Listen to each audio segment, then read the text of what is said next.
Hello, good morning, friends. Welcome to our new lecture of SEED, lecture number 9, chapter 3. Last lecture के अंदर हमने need for entrepreneurship development के बारे में पढ़ा था। आज हम नया टॉपिक पढ़ेंगे, लेकिन उसी चैप्टर का ही है। Okay, so today's point is quality of an entrepreneur, मतलब उद्योग साहसिकताना गुणों। अगर कोई भी एंटरप्रेन्योर है तो उसके अंदर कौन कौन से गुण यानी कि क्वालिटीज होनी चाहिए, वो हम आज डिस्कस करेंगे। ओके, अगर ये सारी जो क्वालिटी उसके अंदर है तभी ही वो अच्छा एक एंटरप्रेन्योर बन सकता है। इसलिए दुनिया के अंदर हर कोई एंटरप्रेन्योर नहीं है। आप देख सकते हो कि जो रेशियो है एम्प्लॉइज का, मतलब जो काम कर रहे हैं पगारदार है, और जो एंटरप्रेन्योर है उनका रेशियो हमने पिछले लेक्चर के अंदर पढ़ा था कि अगर 100 पीपल है तो उसमें से 15 ही एंटरप्रेन्योर होंगे और 85 लोग नौकरी कर रहे होंगे। समझ गए? तो ये जो टॉपिक है बहुत ही इंपॉर्टेंट है। आपकी जीटीयू की एग्जाम में हर टाइम ये क्वेश्चन आया हुआ है। क्वालिटीज ऑफ एंटरप्रेन्योर, उद्योग साहसिकताना गुणों। यहाँ पे टोटल 14 क्वालिटीज है, जिसके अंदर हम वन बाय वन एक एक क्वालिटी का देखते जाएंगे। ठीक है, first is need for achievement. First quality क्या होनी चाहिए? तो वो है सिद्धि माटेनी अभिप्सा। मतलब कोई भी उद्योग साहसिक છે, ઉદ્યોગ સાહસિક એક એવા પ્રકારની વ્યક્તિ છે જે જીવનમાં ઉચ્ચતમ ધ્યેયો હાંસલ કરવાની પ્રબળ ઈચ્છા ધરાવે છે। उसके अंदर से होना चाहिए कि मेरे को बड़ा इंसान बनना है, मुझे अच्छे से पैसे कमाने हैं लाइफ में, तभी ना तभी वो एक अच्छा एंटरप्रेन्योर बन पाएगा। और कुछ नया करने की उसके अंदर उत्कंठा होनी चाहिए। ओके, सो તેઓ એક પ્રકારની પવિત્ર અસંતોષની ભાવના ધરાવે છે અને કંઈક નવું પ્રદાન કરીને માનસિક સંતોષ મીન્સ સાયકિક સેટિस्फैक्शन મેળવવા સતત પ્રયત્નશીલ रहे છે। ये हो गया हमारा फर्स्ट पॉइंट। सेकंड पॉइंट है हमारा इनोवेटिव क्रिएटिविटी। इनोवेटिव क्रिएटिविटी मतलब कल्पनाशील सृजनात्मक शक्ति। तो उद्योग साहसिक कल्पनाशील होवो જોઈએ तथा તેમાં સર્જનાત્મક શક્તિ હોવી જોઈએ। उसकी जो थिंकिंग है, क्रिएटिविटी, वो अच्छी होनी चाहिए और वो ख्याल उसके अच्छे होने चाहिए।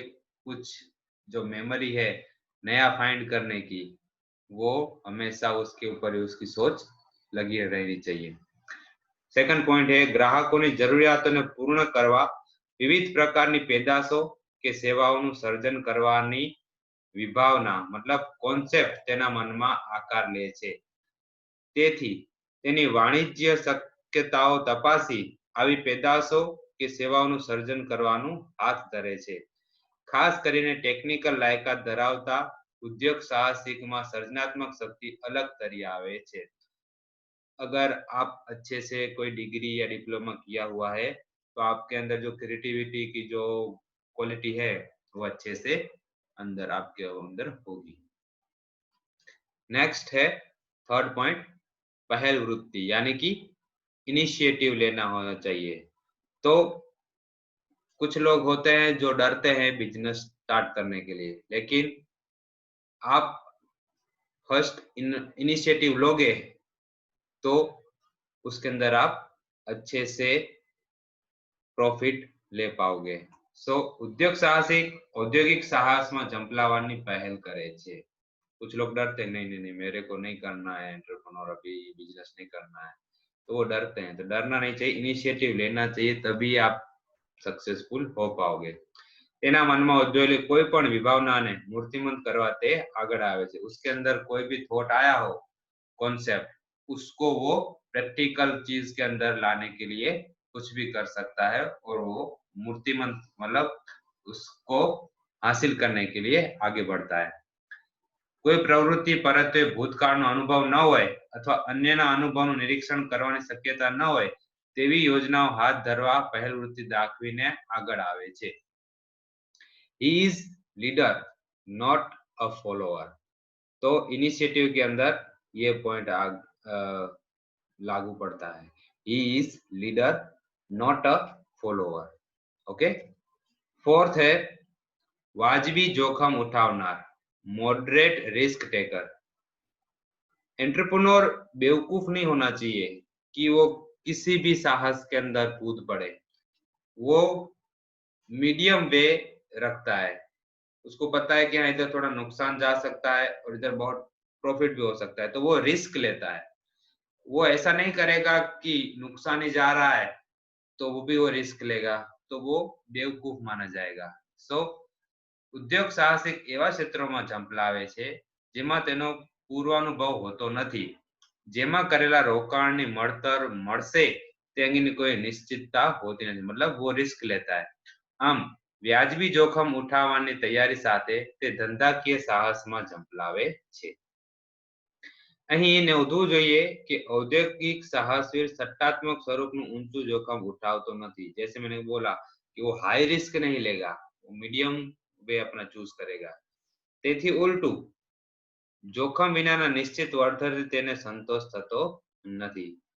अगर आपके पास फिक्स प्रॉफिट है कि आपको इतना मिलेगा तो उसको उसमें मजा नहीं आएगा, उसको रहेगा कि नहीं इससे ज्यादा होना चाहिए, तो वो रिस्क लेकर भी उससे ज्यादा कमाने की ट्राई करेगा। તે હંમેશા ગણતરીપૂર્વકનું વ્યાજબી જોખમ ઉઠાવવાની તૈયારી દર્શાવે છે। ओके। नेक्स्ट है धैर्य। उसके अंदर धैर्य होना चाहिए। तो उद्योग साहसिक कोई पण योजनाમાં ઝંપલાવે ત્યારે તેમાંથી ઉદ્ભવતી કામચલાઉ નિષ્ફળતા અને પ્રતિકૂળતાઓથી ડરીને તે વિચલિત થઈ જતો નથી। वो काम होना चाहिए कि कोई सी भी परिस्थिति है वो फेल हो सक्सेसफुल हो, तो उसकी जो धैर्य है वो हमेशा स्टेबल रहना चाहिए। वो ज्यादा खुश भी नहीं हो जाना चाहिए और ज्यादा निराश भी नहीं हो जाना चाहिए। अपने फोकस पे सबसे ज्यादा काम करना चाहिए। તે પોતાના ધ્યેયને સતત રીતે વળગી રહે છે। तो उसके जो कॉन्सेप्ट है उसको प्रोजेक्ट के अंदर लाने के लिए हमेशा वो कार्यशील रहता है। So he works hard against all odds. वो हमेशा कोई भी मुश्किल है उसके सामने हार्ड वर्किंग करता है। 6 नंबर का पॉइंट है एनालिटिकल एबिलिटी, मतलब विश्लेषणात्मकता। उद्योग साहसिक धंधाना व्यवहारो प्रश्नो परत्वे संवेदनशील के लागणीशील बनी जतो નથી। દરેક ઘટનાનું યોગ્ય, તાર્કિક અને બુદ્ધિગમ્ય મૂલ્યાંકન કરી તેને અનુરૂપ વર્તે છે। आपको हमेशा एनालिटिकल एबिलिटी आपके अंदर होनी चाहिए, ताकि आप कितना आपको प्रॉफिट हुआ, कितना आपको लॉस हुआ, आपको सीखते रहना चाहिए। एनालिसिस करके ही बिजनेस को आगे बढ़ाना चाहिए। तो इसके अंदर एनालिटिकल एबिलिटी का जो गुण है वो होना चाहिए। 7th पॉइंट है फोरसाइट, दूरदृष्टि। जैसे कि अभी कोई टेक्नोलॉजी है तो वो भविष्य के अंदर आपको क्या उसके अंदर इनोवेटिव आप कर सकते हो, तो उसकी पहले से ही थिंकिंग कर लेता है, उसको हम बोलते हैं दूरदृष्टि या तो फोरसाइट।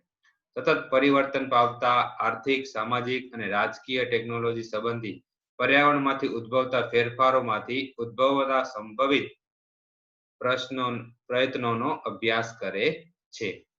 આવા ફેરફારોમાંથી ઉદ્ભવતી તકો અને થ્રેટ્સનું અગાઉથી મૂલ્યાંકન કરી તેનો ધંધાકીય લાભ ઉઠાવી લે છે। ठीक है। तो जैसे आपका अभी सिचुएशन चल रहा है उस हिसाब से अभी आप काम करो, अपना बिजनेस निकालो। जैसे अभी गवर्नमेंट ऑफ इंडिया की बात कर ले, पहले जब ये कोरोना वायरस था ही नहीं तब इंडिया के अंदर मास्क पीपीई किट जो डॉक्टर पहनते हैं पूरी किट, इनका कोई अस्तित्व ही नहीं था ज्यादातर। लेकिन जैसे ये सिचुएशन आई तब डिमांड बढ़ी, लोगों को मास्क चाहिए, लोगों को डॉक्टरों के लिए पीपीई किट चाहिए। तो बहुत सारी जो ऐसी कंपनियां हैं उन्होंने तुरंत सोच कर मास्क का प्रोडक्शन करना चालू कर दिया और वहां से प्रॉफिट लेना स्टार्ट कर दिया, पीपीई किट बनाना चालू कर दिया। तो ये सारा है मौके का फायदा उठाना। तो अपॉर्चुनिटी आपको कहीं से भी मिल सकती है, आपको आइडिया आना चाहिए। तो इस तरीके से आप अपना बिजनेस या एंटरप्रेन्योर हो उसको ज्यादा प्रॉफिटेबल बना सकते हो। 8वां जो पॉइंट है वो है आशावादी वलण। किसी भी सिचुएशन के अंदर निराश नहीं होना चाहिए, हमेशा होप रखनी चाहिए कि आपके जो अनुभव है उनकी मदद से आपको हमेशा आगे बढ़ना चाहिए। आपके जो पिछले भूतकाल जो आपके कड़वे अनुभव हो तो उसको याद नहीं रखना चाहिए, भूल जाके अभी के सिचुएशन का जो आपका जो प्रोसेस क्या है उसके ऊपर फोकस करके आगे बढ़ना चाहिए। સિદ્ધિઓ માટેની અભિપ્સાવાળો અને સાહસવીર પ્રતિકૂળ ઘટનાઓને સહર્ષ સ્વીકાર કરે છે અને આવી ઘટનાઓને હતાશ થવાના બદલે તેને આવકારે છે અને માણે છે। नेक्स्ट है संचालन कौशल, मैनेजेरियल स्किल। मतलब मैनेजेरियल स्किल का मतलब है आपको सभी इंसानों को, सभी डिपार्टमेंट को मैनेज करना आना चाहिए। जैसे कि सफल उद्योग साहसिक गुड मैनेजर होता है, संचालक कौशल धरावे છે, પ્રવૃત્તિ અને કાર્યને અગાઉથી આયોજન કરે છે, मतलब પ્લાનિંગ કરता है वो, સાધનોને એકત્રિત કરીને તેનું તંત્ર ગોઠવે છે, प्लानिंग करके ऑर्गेनाइज करता है, ऑर्गेनाइज करने के बाद योग्य नेतागिरी पूरी पाड़े છે, मतलब लीड करता है अपने लोगों के, उनको उसको क्या चाहिए, और उसके बाद अन्यને कार्य કરવા પ્રત્યે અભિપ્રેરિત કરે છે, मतलब मोटिवेट करता है, और लास्ट में अन्य समग्र प्रवृत्ति पर अंकुश जाळवी राखे છે, कंट्रोलिंग करता है। तो ये 5 पॉइंट मैंने planning, organising, leading, motivating and controlling, ये मैनेजरियल स्किल के अंदर ये 5 पॉइंट आ जाते हैं। अगर आपके अंदर ये अच्छे से है तो आप अपना बिजनेस अच्छे से हैंडल कर पाओगे।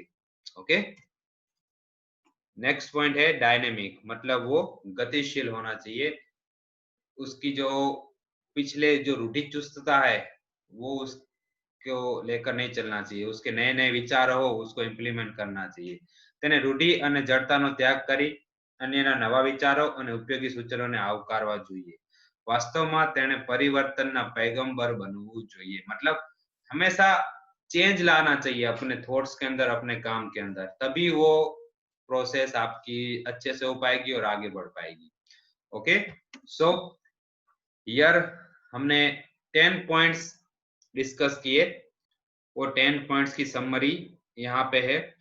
जो एक्स्ट्रा जो 4 पॉइंट है वो आपको मैं होमवर्क में देता हूँ, वो आपको घर से अभी पढ़ने के हैं और उसको अच्छे से समझना है, और कोई भी डाउट हो तो मुझे कॉल करके पूछना है। तो एक्चुअली क्वालिटीज ऑफ एंटरप्रेन्योर के अंदर 14 पॉइंट्स है, जैसे मैंने पहले भी डिस्कस किया।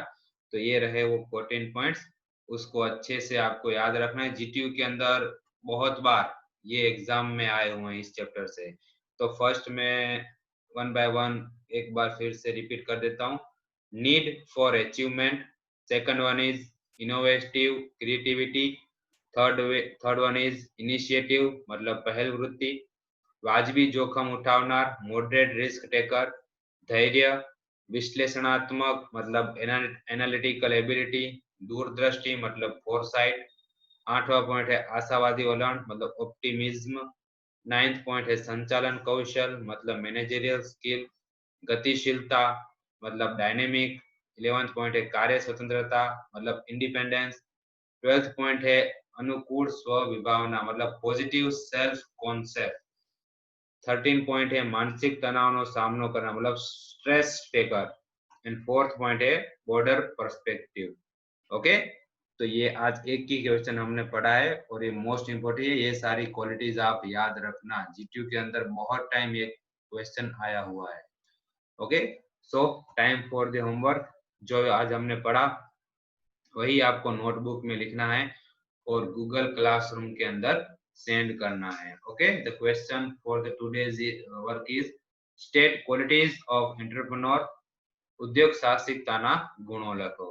ओके, तो आज के आज ही ये होमवर्क करके मेरे को सेंड करना है आपको। Thank you friends.